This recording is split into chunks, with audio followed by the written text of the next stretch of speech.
రాజకీయాల్లో నీతి నిజాయితీ కలిగినటువంటి వ్యక్తులు రాజకీయాల్లో ఉండాలని నా కోరిక. ఎందుకంటే చాలామందిని చూస్తాం, ప్రజాసేవలోకి వస్తూ ఉంటారు. ఎందుకు వస్తాం? ఎజెండా ఏంటంటే మేము ఒక ఇంత పెట్టాం, మేము దానికి 100 రెట్లు ఎక్కువ సంపాదించుకోవడానికి అన్నట్టు ఉంటాను. లేదంటే కొంతమంది కులం పేరు చెప్పో, మతం పేరు చెప్పో, బ్లాక్మెయిల్ చేసో డబ్బులు సంపాదిస్తాం ఎజెండాగా రాజకీయాల్లోకి వస్తాం. ఇంకా ఈ మధ్యకాలంలో ఎక్కువైపోయింది, ఫ్యాషన్ అయిపోయింది. లేదా ఎవరన్నా డబ్బులు సంపాదించి రియల్ ఎస్టేట్లోనూ ఇంకా మోసాలు చేసి, ఆ మోసాలు చేసి, ఈ మోసాలు చేసో కొంచెం డబ్బులు ఖర్చు పెడితే ఎమ్మెల్యే అయిపోదామని, ఎంపీ అయిపోదామని వస్తున్న పరిస్థితి కూడా చూస్తాం.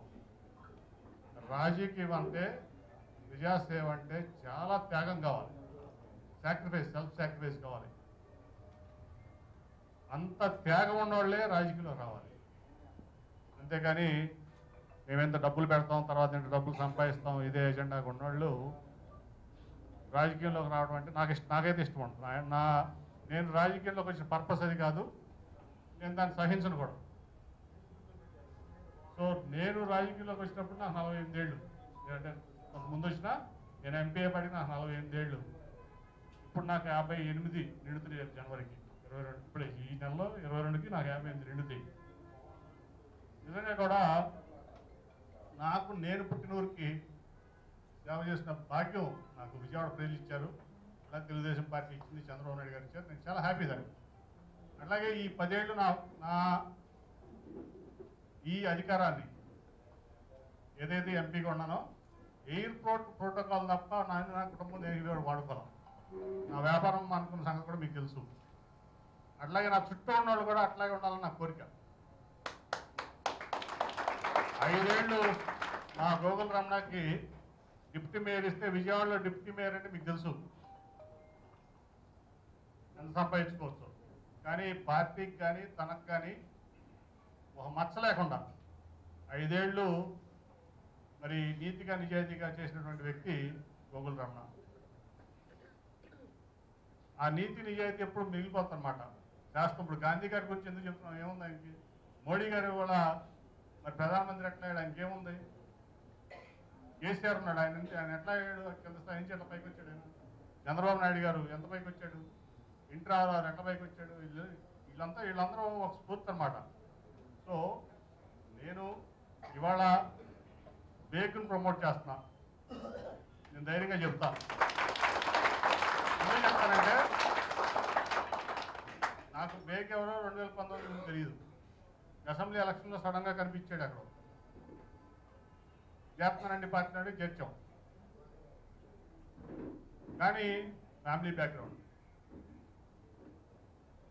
వాళ్ళ ఫాదర్ యొక్క లెగసీ, వాళ్ళ ఫాదర్ మినిస్టర్గా చేస్తే ఆయన చేసినటువంటి పనులు కానీ, ఆయన నడిచినటువంటి విధానం కానీ, అట్లాగే మొన్న మధ్య వరకు కూడా దాదాపు సంవత్సరం క్రితమే నేను చంద్రబాబు నాయుడు గారికి పరిచయం చేశాను. అప్పటి వరకు పరిచయం కూడా చేయలే.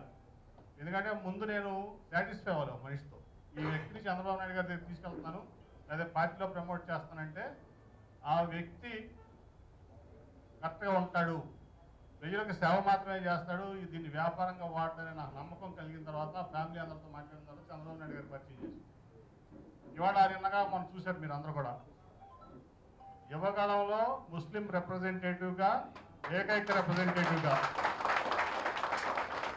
యువకాలం పాదయాత్ర విశాఖపట్నం సభలో మాట్లాడంటే అది పార్టీ అతనికి ఇచ్చినటువంటి గుర్తింపు.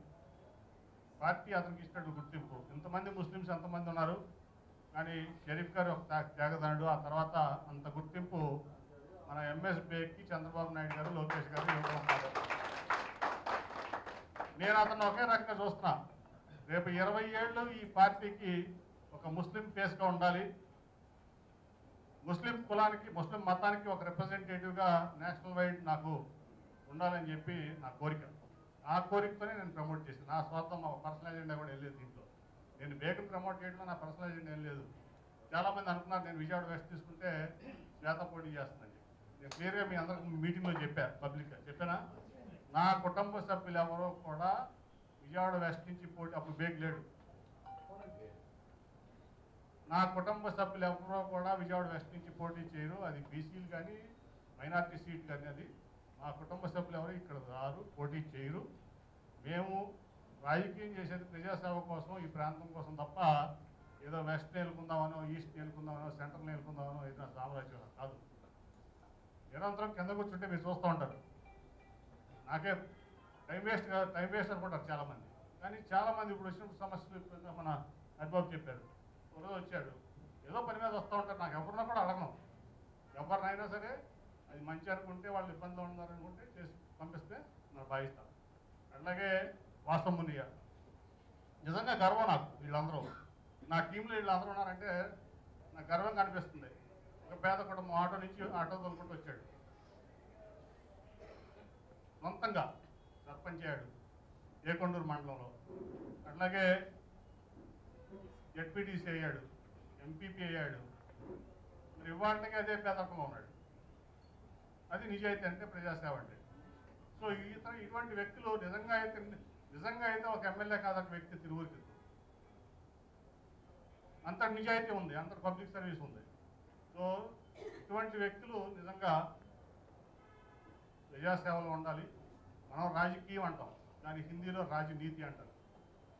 సో రాజనీతి ఏంటంటే నీతి గలవాళ్ళు, నిజాయితీ గలవాళ్ళు, నిజంగా ప్రజాసేవ చేయాలనుకునే వాళ్ళే ఈ రాజకీయంలో ఉన్నాను.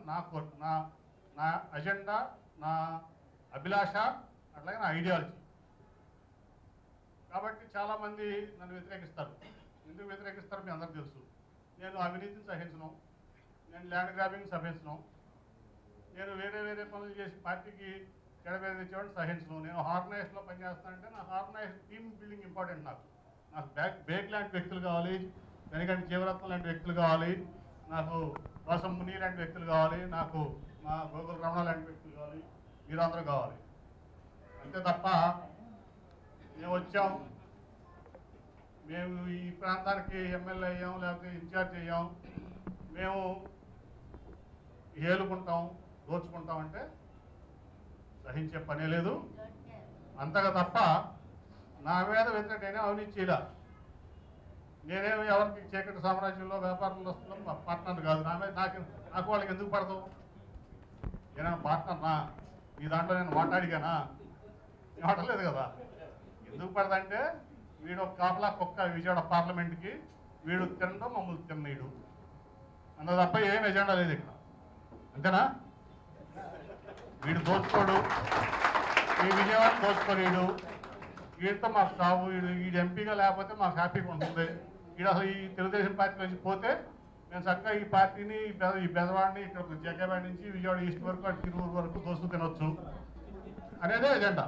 అందుకని నేను ఎజెండా ఉందా నా మీద వ్యతిరేకిస్తాను ఎవరున్నా మీడియాలో కూడా చెప్పొచ్చు. నా మీద వేరే ఎజెండా ఉంటుందా? నేను మీ దాంట్లో మాట్లాడిగానా? నేను బిజినెస్ పార్ట్నర్నా? అది ఏంటి, నేను ఈస్ట్లో వచ్చి వెళ్తున్నానా, సెంట్రల్లో వచ్చి వెళ్ళి పెడుతున్నానా, వెస్ట్లో వచ్చి వెళ్ళి పెడుతున్నానా? పెట్టలేదు కదా. ఏంటంటే వీడు కాఫలో కుక్కాలి విజయవాడకి. వీడుండగా ఏ పార్టీకైనా, ఆ పార్టీ అనే కాదు, వైసీపీ అనే కాదు, ఎవడో కాదు, అవినీతి పనుల్ని సహించే పనే లేదు విజయవాడలో. నేను అంతగా వస్తూ ఎవడు ఎన్ని చేసినా కానీ దానికి సమర్థంగా ఎదుర్కోవడానికి ఇంతమంది నిజాయితీ పనులు ఉన్నారు. ఇక్కడ ఇబ్బంది ఏం లేదు. అలాగే విజయవాడ వెస్ట్ నియోజకవర్గం 2 సార్లు 2014లో నేను పోటీ చేశా. అప్పుడు బీజేపీ అలయన్స్ వెల్లంపల్లి శ్రీనివాస్ బీజేపీలో అభ్యర్థిగా పోటీ చేస్తే 3,000 అతను ఓడిపోయాడు.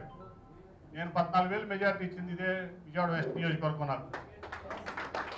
అంటే 17,000 క్రాస్ ఓటింగ్. 2019లో జలీల్ ఖాన్ గారు అమ్మాయి 9,500 ఓట్లతో ఓడిపోయింది. నాకు 8,500 మెజార్టీ ఇచ్చింది ఇదే పశ్చిమ నియోజకవర్గం. అంటే 2 సార్లు కూడా 17,000 క్రాస్ ఓటింగ్ నాకు వేసి ప్రజలు విజయవాడ వెస్ట్ నియోజకవర్గం అంటే రాజకీయ పరిణితి కలిగినటువంటి నియోజకవర్గం. మనిషిని చూసి ఓటేస్తారు తప్ప ఇక్కడ పార్టీలను చూసో ఇంకోటే కాదు. పార్టీ సరైన వ్యక్తికి సీట్ ఇవ్వకపోతే ఖచ్చితంగా ఓడిస్తాం, సరైన వ్యక్తికి సీట్ ఇస్తే ఖచ్చితంగా గెలిపిస్తాం అనేదానికి నా 2 ఎలక్షన్లే నిదర్శనం. అటువంటి రాజకీయ పరిణతి కలవనటువంటి నియోజకవర్గం ఎప్పుడు చెబుతా విజయవాడ వెస్ట్ గురించి. అన్ని కులాలు, అన్ని మతాలు సమానంగా ఉన్నటువంటి నియోజకవర్గం. బీసీలో మళ్ళీ అన్ని కులాలు, ఓసీలో అన్ని కులాలు. అటు వైశ్యాస్ ఉంటారు, ఇటు బ్రాహ్మిన్స్ ఉంటారు, కమ్మ ఉంటారు, రెడ్డి ఉంటారు. అట్లా బీసీల్లో నగరాలు ఉంటారు, యాదవులు ఉంటారు, మిగతా అన్ని చాలా కులాలు ఉంటాయి.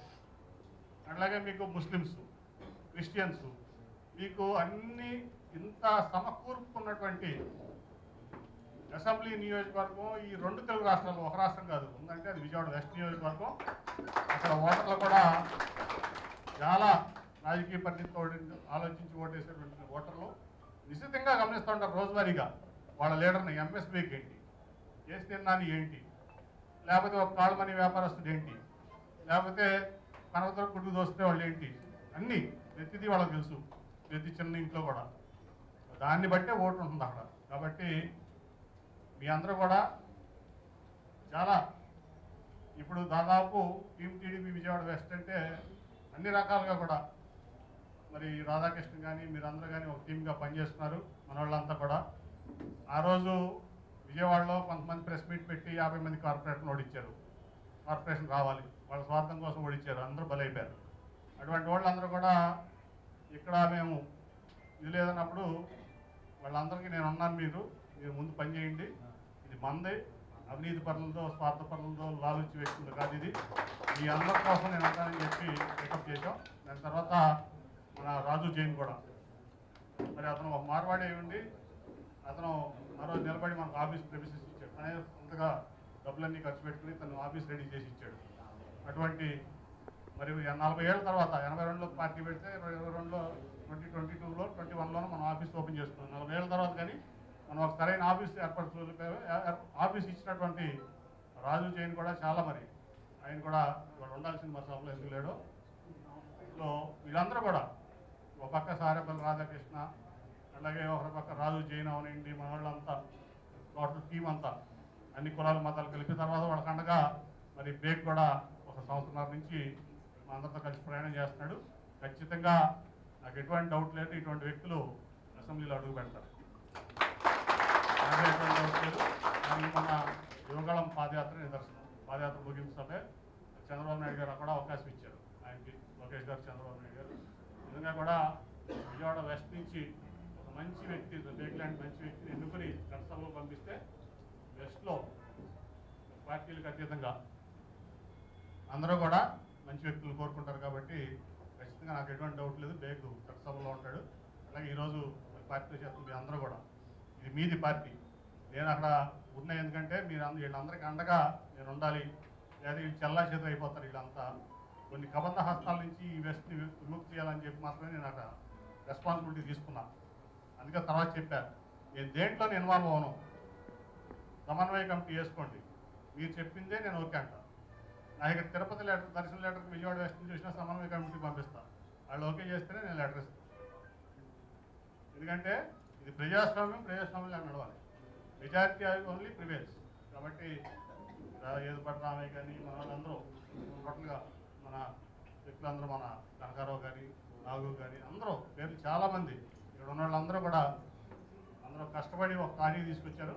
నెక్స్ట్ ఇంకా 3-4 నెలల్లో మనం అసలైనటువంటి సమరం ఉంది. దానికి మీరు అందరూ కూడా ఇప్పుడు భవిష్యత్ గ్యారంటీ ప్రోగ్రాము నెల వరకు చేశారు, ఇంకా చేయాలి. అట్లాగే జగన్మోహన్ రెడ్డి ఎక్కడైతే విఫలమయ్యాడో ఈ 5-4.5 ఏళ్లలో పూర్తిగా విఫలమయ్యాడు జగన్మోహన్ రెడ్డి, వైకాపా ప్రభుత్వం. అట్లాగే 14 ఏళ్ళు మన చంద్రబాబు నాయుడు గారు ఏ రకంగా ఈ రాష్ట్రాన్ని ఒక దీనికి తీసుకొచ్చారో, మొన్న 5 ఏళ్ళు కానీ అంతకుముందు 9 ఏళ్ళు కానీ, అట్లాగే ఇప్పుడు రేపు రాబోయే రోజుల్లో ఆయన కాకపోతే మళ్ళీ ఈ రాష్ట్రం ఎట్లా అయిపోతుందో కూడా మన ప్రజలకు వివరించి మన పార్టీని గెలిపించుకోవడం ధ్యేయంగా ఈ 4 నెలలు మీరు అందరూ పనిచేయాలని మీ అందరినీ కోరుకుంటూ, మరి ఈరోజు మళ్ళీ ఈరోజు చేస్తున్నటువంటి తెలుగుదేశం పార్టీ సభ్యత్వం తీసుకున్న ప్రతి ఒక్కరికి కూడా హృదయపూర్వకంగా నేను పార్టీలోకి ఆహ్వానిస్తాను. అట్లాగే అన్నాప్రసాద్ గారిని కూడా వేదిక మీదకి రావాల్సిందిగా కోరుతా ఉన్నాను. ఉన్నారా?